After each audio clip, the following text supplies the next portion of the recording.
Welcome to the BuildTech podcast presented by Steer. This is a series of fireside chats with construction industry and technology visionaries where we deep dive into the intersection of construction and technology. Hosted by Arup Maidi, Carlo Mostoles, and Ram Makasai. Hello everyone, Arup Maiti here, and with me I have Ram. Hi everyone. I'm Ram Makasai. I'm Steer's Go Digital Evangelist. Here with you today's episode of the BuildTech podcast. And with us we have Charan. Hi Charan, how are you doing?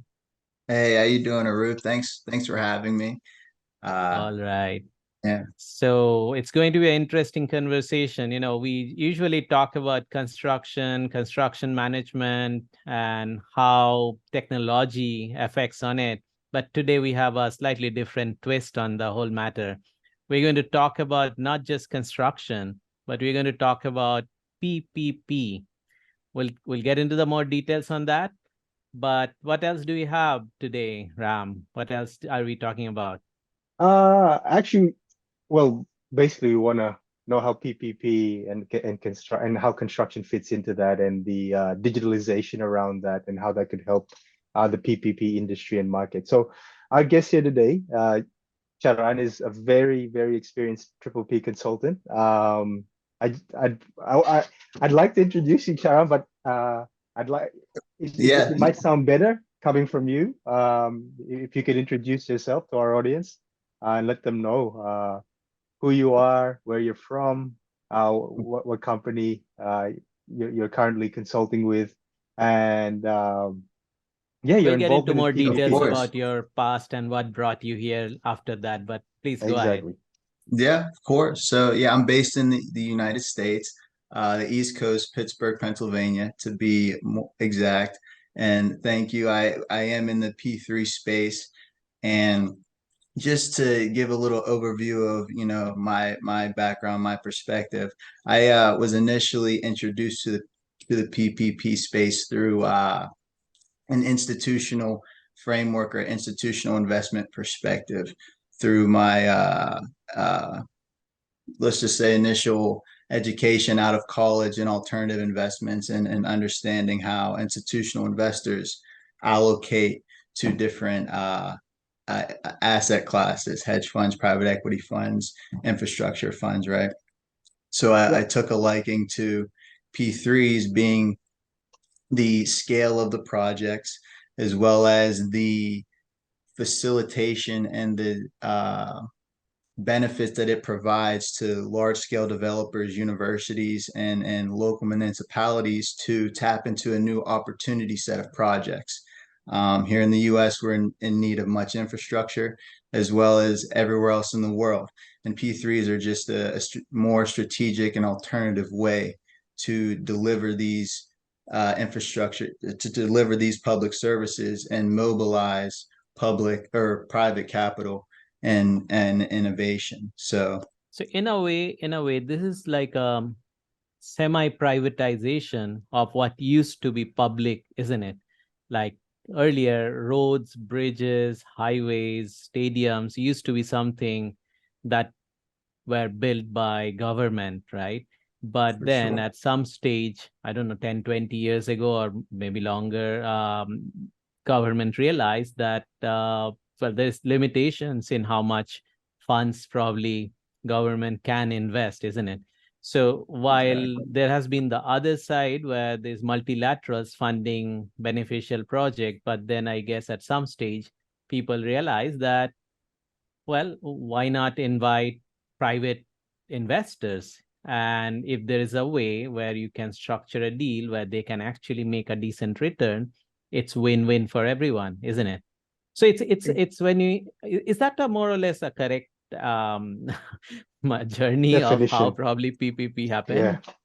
I wouldn't say privatized, because you would scare a lot of people once you start to introduce the word privatize into a public space. But just to give you a definition per se, it's a long-term contract, and I emphasize contract because you need the appointment of a specific private sector employed, a contractor, for the development and management of a public asset.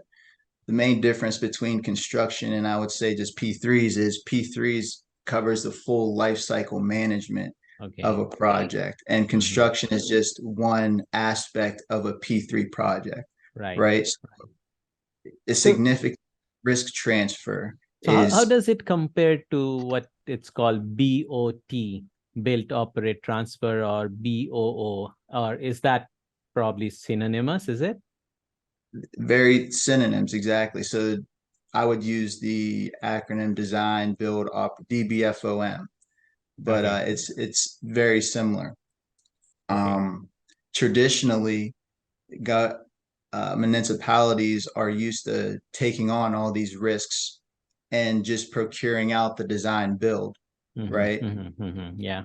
They were responsible on the public budget to finance these projects, maintain them, and as well as operate it on, a public budget, and with the capacity of municipalities. That's not their specialty.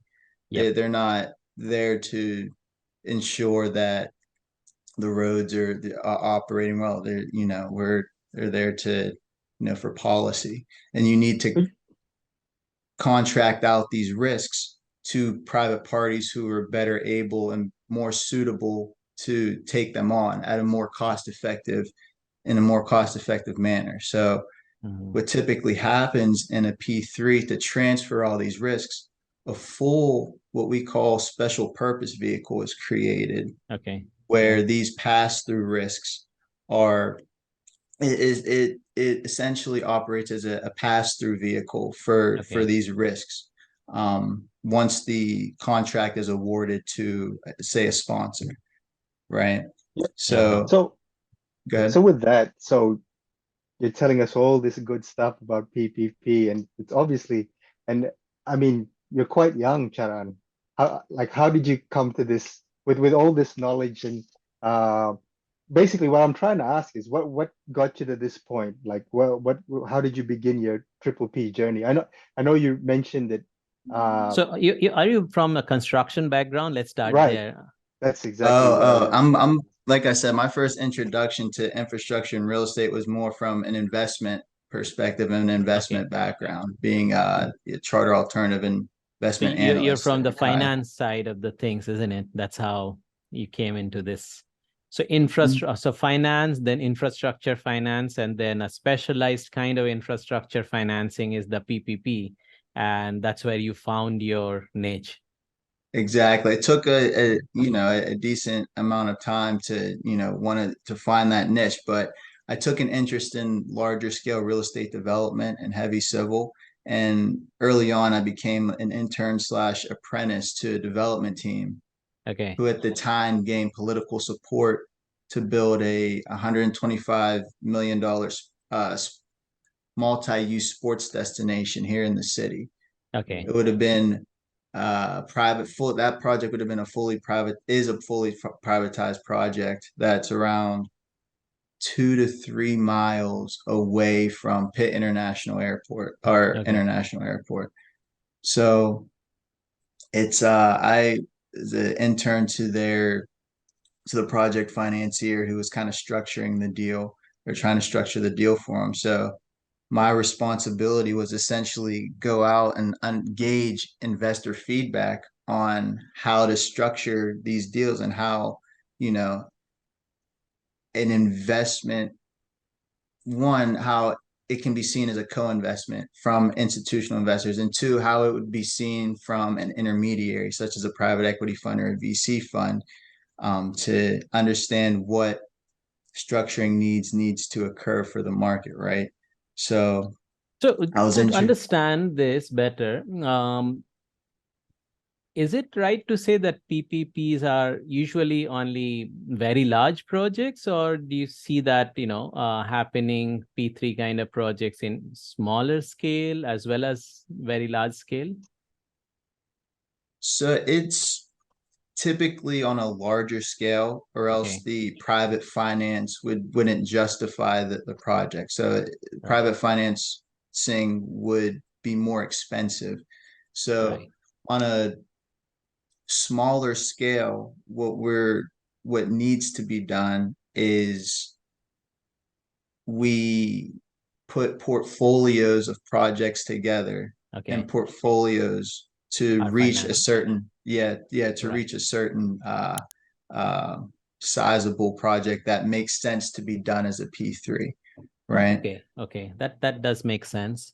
Now, I mean, on my own experience, or rather exposure in this part of the world, most of the P3 kind of projects were related to road infrastructure, bridges, and such kind of thing, where there is a like direct correlation between the construction cost, operating cost, and there is like a toll fee that is directly gathered from the riders, the cars, and the stuff, right?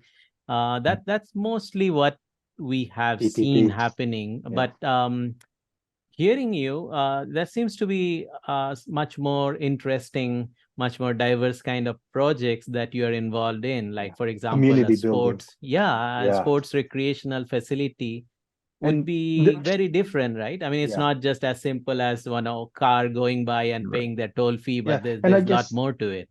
And I guess with that being said, there's also that aspect of building out. Well, I guess that's how you get the public side of the PPP excited, right? You're building out the community for them, and bringing in not just private investment, but all these foot traffic and whatnot, and activity into the area. Yeah, So I you're guess that's generating economy in a way, isn't it? Using exactly. a That's multiplier effect.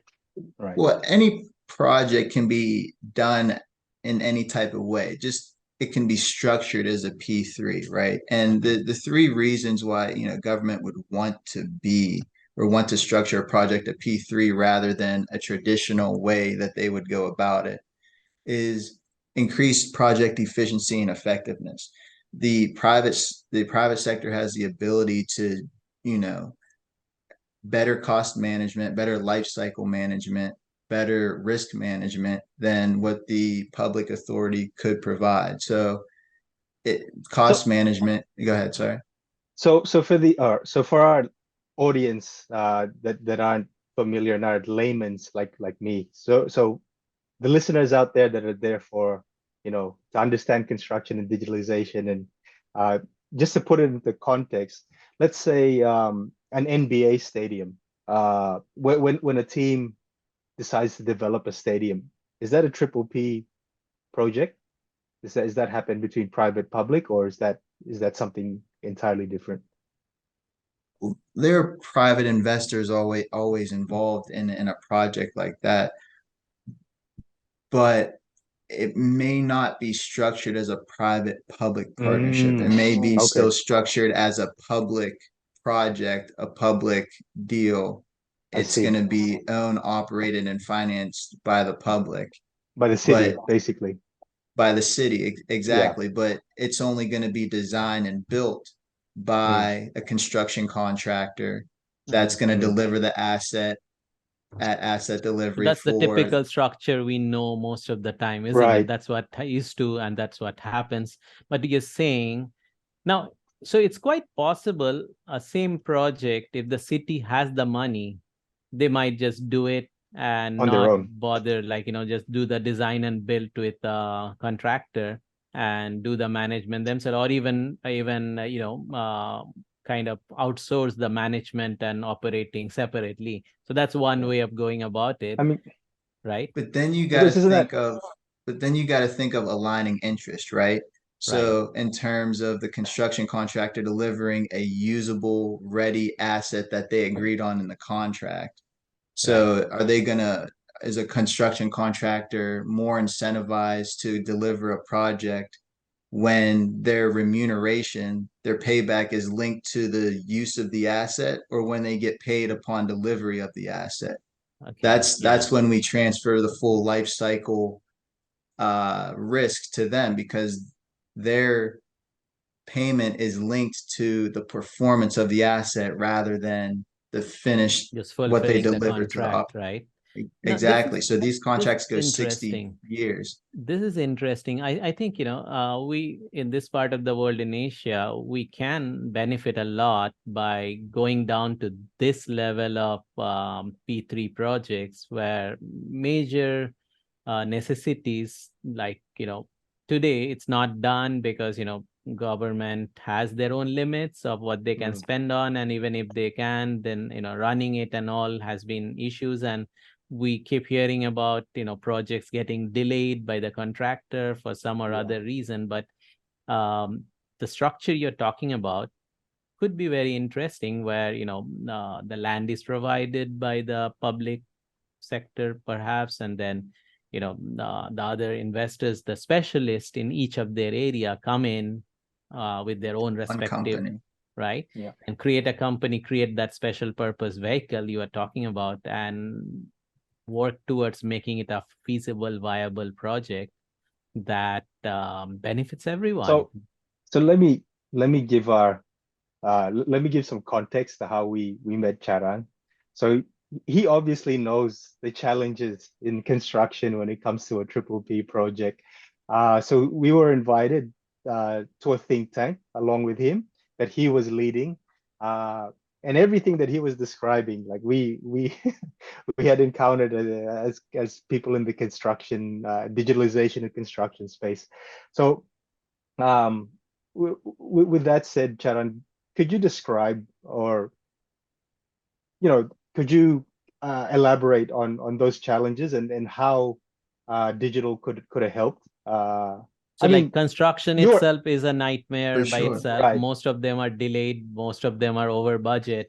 Yeah. Now, on How does it our fit into a side, triple P context? Is what, yeah. So yeah. like, sure. how does it differ? How does it become more complex or more difficult, maybe, when it comes to a P3 kind of project, and Yeah, how you see digital solving it? because I heard you mention before, it's even though it's it's just a small part of an actual triple P contract, but it's also the crucial part because if you're off to a bad start, then the Yeah. whole thing falls apart, right? So, Yeah, you um, can't, if you can build it right, you cannot operate it yeah, right either. exactly, exactly. So that next 50, 60 years goes down the drain, basically. It'll be spent on rebuilding it or getting contract, and then, you know, people will get burnt. Like contractors will develop bad reputations. Owners will not want to be involved in triple P ever again. So a plethora of things could happen, like a chain reaction. But we'd love to hear from you what you think and how digital could help in this regard. For sure. And even on a granular level on the construction site, there need Mm, capturing granular data along the entire life of the construction project and having that available to senior management or to the general contractors, to the engineers, so that they can better evaluate the project. And that extra layer of government monitoring of the contract just exacerbates the need for that data to be, one, real time, and two, crisp, to mm. be able to monitor the progress of that project. That's one. And then, establishing that single source of truth, ecosystem, so you can operate from the construction site and the headquarters in unison, so to speak. So basically, So it boils down to de-risking uh, the project. exactly. That's where the big benefit of going digital lies. So, but now Visibility. yeah, visibility, right? So at the moment, how is that handled? Like, I mean, you've handled well, you wouldn't have thrown that think tank together if it wasn't a challenge, right? So you Yeah. obviously noticed a pattern, and it's starting to become a something that could be like, where innovation Or lies, maybe where innovation thrives. Exactly. you can share some historical stories perhaps that you heard during the construction, things going wrong, and Oh, perhaps something that could have been avoided Oh with a yeah. proper digital platform and information management. Yeah, just a few of the conversations and, even potential clients that we have, they have issues with the ad hoc build of each project. They don't Mhm. have information to go back on to see, okay, we built this bridge in a certain way. Can we replicate it? Can we, so quote unquote, manufacture it? Right. Um, that's one So issue you're that we're saying something seeing. like a knowledge management, right? I mean, the learnings of one project, how well can you use it on the another one? Exactly. There's that. And then even getting into the specific project aspects, the link between the design team and construction team Mhm, mhm. is a tough one, because when change orders come back, sometimes the design isn't fully complete once construction starts. That link needs to have a single source of information where Right. updates are made consistently and even in an automated way, so people are on the same page. So, So there's Charan, let me challenge that a little bit more to understand. So, because, this is universally true. What you just said is universally true for all construction projects. I mean, we have been hearing that from large tower construction project, or, the residential, even low cost housing. Um, Understanding the design, getting quick feedback on it, managing change requests properly, so that, how does it get more complicated? What makes it more difficult, perhaps in a triple P project? Perhaps if we can go a little deeper on that. in a P3 project. Is it too many Specific more stakeholders that makes it harder? in a P3, one is the size of Okay, okay. the transaction, I have to say. And then the other is the life cycle expands from just 2 years to 50 to 60 years in one contract. Okay. Um, yeah. So So the that's where it effect becomes. keeps multiplying, isn't it? Perhaps also the fact that there is a public aspect to it throughout the life cycle. So, there is that whole need for transparency, and there's, if anything goes Exactly. wrong, you're kind of held in the public scrutiny, rather than a private project when it's, you No, make a mistake, you lose money, and you're good. I mean, you're not good, but at least, yeah, you kind of live with it's that. only you. It's only you who Correct. knows you screwed up, not Yeah, like the yeah. world. Yeah, But unlike, I but when mean, it's a public project, I mean, it's like talking everyone about knows. money from, public, and that Yeah. gets into a lot more scrutiny, perhaps, isn't it?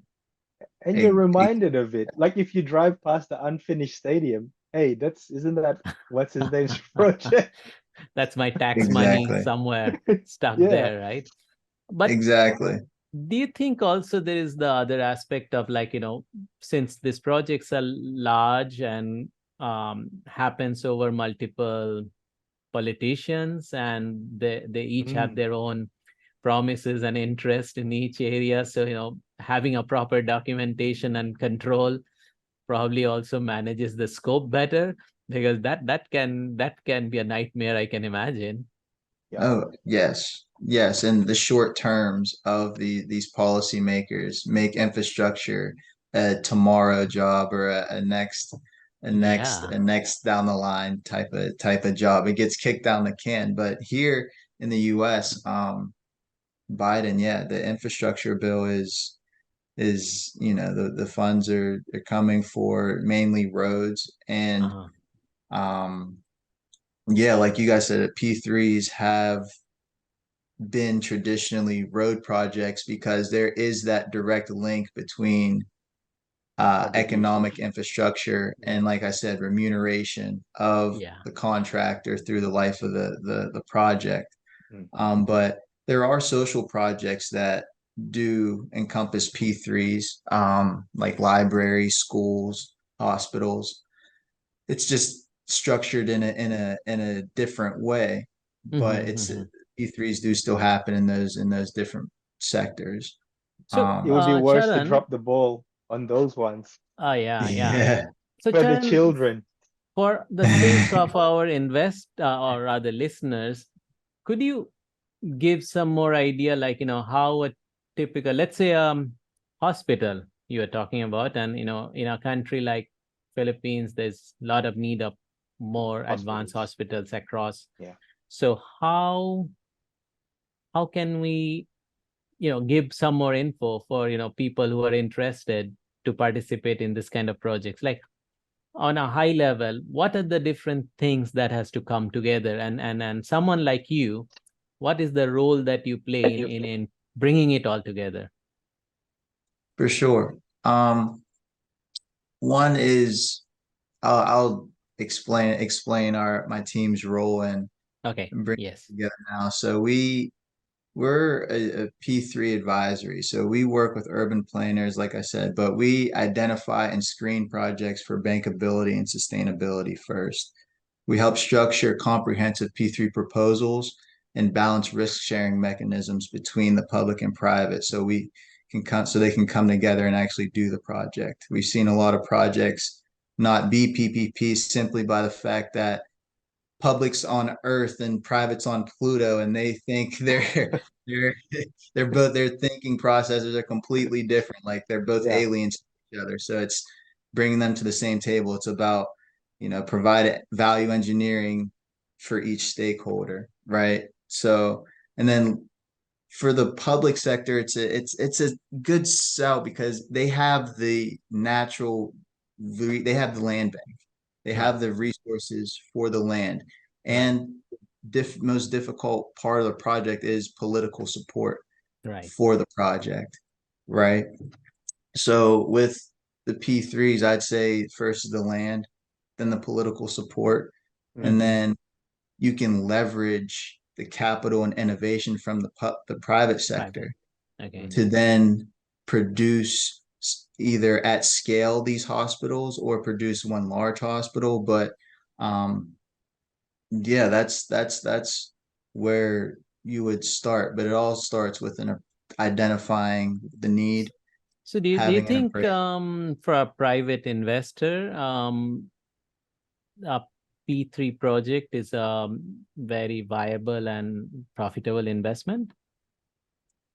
So it depends on what they if they what their existing portfolio is and what their Right. goals are with adding this to their existing portfolio. So if they're looking for a long-term cash flow investment, that's pretty defensive in any Okay. economic outlook, and and is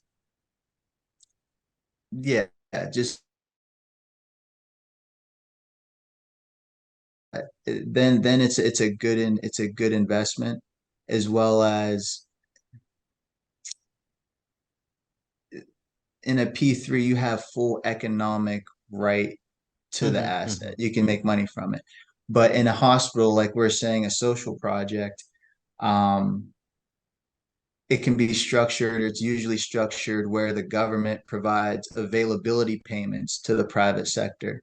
Okay. And that's how the revenue mechanism works. So the private sector usually gets, or the operator, whoever, whatever you want to call it, takes availability payments from the government in exchange for that initial CapEx construction finance Okay. investment. And then that's how they raise, debt from that. All right. Okay. Thank you. So let's take a break at this stage and we'll be back right after that. Thank you. All right. So we are back again. Hi, Charan. Hi, Ram. Let's talk I about the meat of things that our audience come to hear, which is the technology. technology. And Charan, so we have a better understanding than where we started about how P3 works, how financing works, how it can be used by government and maybe even in this part of the world, beyond just infrastructure, roads and others. Now the question is, we understand, technology, digital technology per se, is a big positive effect when it comes to a construction management project, and that's what we cover in all the different other talks, what do you want to understand? What's your view? Like, how much of technology, digital technology and platform are being used in the projects that you are Utilize. involved in? Yep. B, if it is used, what are the challenges, or if not used, why they are not being used? Why And didn't it be C, what used? would be the key things that perhaps someone needs to look for in a digital platform that would suit the Benefit. P3 kind of projects? For sure. To answer your first question, currently there's 120 silos of disparate information flows in a Sounds project. familiar. And there's a lot of 120. you're communicating through a bunch of different channels, Yeah. important information that could slip through the cracks, no response, issues are Piling up. pile on top of each other. So, and in a space like P3s where every deal can be different and ad hoc, in a construction management system, you need flexibility for each deal that we come across. Right. And with it being so, with the P3s being Unique. huge, yeah, Oh, and yeah, unique. huge and unique. Right. You mean It's in terms of money, or in terms of length of project life cycle? that and stakeholders. So Okay. in Yeah. terms of stakeholder management, when introducing technology, and it's tough to buy in for everyone to gain everyone's buy-in, right? Especially of an industry that hasn't changed in a very, very long Very time. long So time. the ease of use is important, and Yeah, because you probably it to cannot put everyone in one room for 2-3 months to train, right? That's near impossible. Everyone No, comes all and over the place. 120 silos. Can you imagine trying to get these people on the right schedule, like Yeah. all at the same time? That would be insane. Well, not people, sorry. It would be like different groups. Yeah. I can't imagine like it's a trying to map nightmare. that out. Yeah. Okay. So yeah, so if I am to kind of try to pick up on the key points that you raised, so definitely there's a need for a good digital platform to keep all the different parties on the same page, and basically, like what you said, single source of truth. The second key factor, you said no two projects are same in terms of stakeholders, in terms of how it's Project managed, team. how it's approved, etc. So having an ability to configure and manage and fit into the needs are super critical. So you cannot have like a monolithic system and hope to make it work. And third key point you mentioned is related to ease of use, where you can get people to start using it without much of trainings, because it's very hard to put them all together in one room and train them, and they come from all different backgrounds and areas and interests. So something that's easy to use, flexible, and provides a single source of truth is the key. Yeah, as well as encompassing the entire life cycle management of the project, not only construction, but maintenance and repair. Maybe through the operation stage would So be. it's not just the phase one, but continuously what's happening, and having a track on everything. And so ideally, if that same platform can keep track of that is the ideal scenario. Okay. And that's for a long number of years, isn't it? We're talking about 25, 30 years or more sometimes. Exactly. One of my colleagues said, had a bridge sort of collapse, and they were the operators of the bridge. They didn't build it, they financed it. They didn't build it, they were the operators. Now the whole witch hunt of, okay, who's responsible? who's exactly. Yeah, And when we go and look back at the data 5 years down the line, there's where nothing available. there's no tied up piece of data information that says what each person did. So we need that single source of truth, not only in real Yeah. time, but when we want to go and Historic. Yeah. the story, like it definitely tells a story of what the construction was. And that's what we need looking back 50, 60 years upon all of the information that's been compiled throughout the time, right? Wow, Yeah. that's something. And I hope that bridge Yeah. the collapse wasn't that bad. Yeah. Hopefully not too many people were injured or Right. otherwise. I mean, Yeah, going back that's to that, talking about having that record, can you imagine having filing cabinets, tons and tons, and trying to sort through that? I mean, sorry, the but bridge collapsed. that's not even that, Ram, right? I mean, a lot of time the information resides in so Gets many lost. different forms and Yeah, formats. right, Some in right. Excel, some in, So it's not clipboard standardized. So files. that's a nightmare in itself. But can you Yeah, imagine like being inheriting that project from someone, and then being tasked to manage it? yeah. Even if you had the cleanest reputation, I don't think anyone would be able to successfully. Oh, that sounds like, yeah, that definitely sounds like something where a platform, or a digital platform could definitely, you could benefit from a digital platform. What I'm saying. Exactly.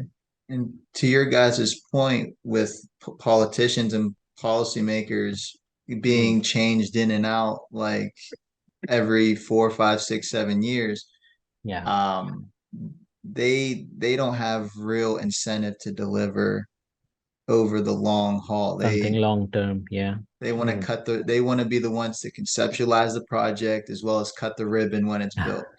Yeah, But Right, right. it's often hard to do that, right? yeah, So it's Yeah, it's a difficult one, and has a very different nature, it seems like, in terms of managing the different stakeholders, different interests. The one who's putting in money has an interest which is very different from the politician who's approving it. yeah. And the risk management side has a whole different perspective than a private project. um yeah, I can fully appreciate how a proper digital platform can benefit all parties in it, and keep everyone um on the right footing, I guess. On the exactly. same And page. the Yeah, ease of Yep. use among all stakeholders. And yeah, just those key factors within a technology that would allow adoption to be a lot easier, right? For the industry. All Yeah. right. Okay. I think we covered a lot of ground and learned a lot, isn't it, Ram? Now you yes, can be yes, a we did. consultant at some stage, perhaps in Philippines. Yeah. No, You I got to wouldn't get the want to. finances figured Oh, out, more it Excel. sounds, yes, I mean, it sounds like a job for Charan. I'll just latch on to him. We'll just Like invite him in here, yeah, isn't it? he's, yeah, exactly. So any listeners out there looking to do a PPP, I made Charan here, can fly Yeah, we can over. connect them to Charan, right? Exactly. And we stick Yeah, to the technology side that we can do exactly. better. Okay. Yeah, yeah. Why, Specialization. yeah, Listen, why should we go into something we don't understand? Right. listen. Okay, thanks, Charan. Thanks for sharing your knowledge. And I do have to say, not just me, but I I like to say I stand on the shoulders of giants, and I've been right. lucky to have mentors within the World Association of Public-Private Partnerships, where I've been able to sit as a leader, at least for the North American chapter here, in the U.S. So yeah, Yeah. it's obviously not just my information. It's a breadth of knowledge that I draw from. So Of course, and Thank you we for thank you sharing. for joining us and sharing this. So this is quite an eye opener on how this structure can be utilized for so many more things beyond roads and bridges. And hopefully, our listeners, some of them would draw encouragement from here, and hopefully, we'll see some more interesting projects that are being financed and Right. managed in this way, this part Es- of the world. Especially in the, in the, well, going away from the traditional triple Yeah, P. Yeah. yeah. And Ram, of That's- course, you like the sports finance, Oh, sports yeah, I readiness financing side from I your. love it. I love You're a it. sports guy, Ram. Yeah. Yeah, well, no one has to know. That's not as interesting as the triple P stuff. But no, I could definitely see a lot of politicians and private investors. I mean, sports is, especially basketball, is huge here, and Yeah. I could see them drawing interest into this kind of structure, and us providing I'm gonna plug us since we're here anyway. Us providing the transparency so that it isn't Earth and Pluto, and the Yeah. communication much faster. And we got to fly Exactly. Charan over. Yeah. You definitely need to come down here, and you can enjoy not only the Please. great islands and the beaches that we have here, but perhaps share your knowledge in person with some of the P3 enthusiasts, and that would definitely benefit a lot of people. So thank you again. Thank you. Thank you. Thank you guys for Charan. having me. Appreciate it. Okay. Take care and have a nice day. Bye. You too. Yep. See ya. Bye. Do you want more useful insights on construction management and digital transformation? Then don't forget to hit the subscribe button and the bell icon so you'll get notified every time there's a new episode of the BuildTech podcast. Also, follow Connected Construction on LinkedIn, Facebook, and Twitter, and get even more useful content and connect with other digital visionaries like you.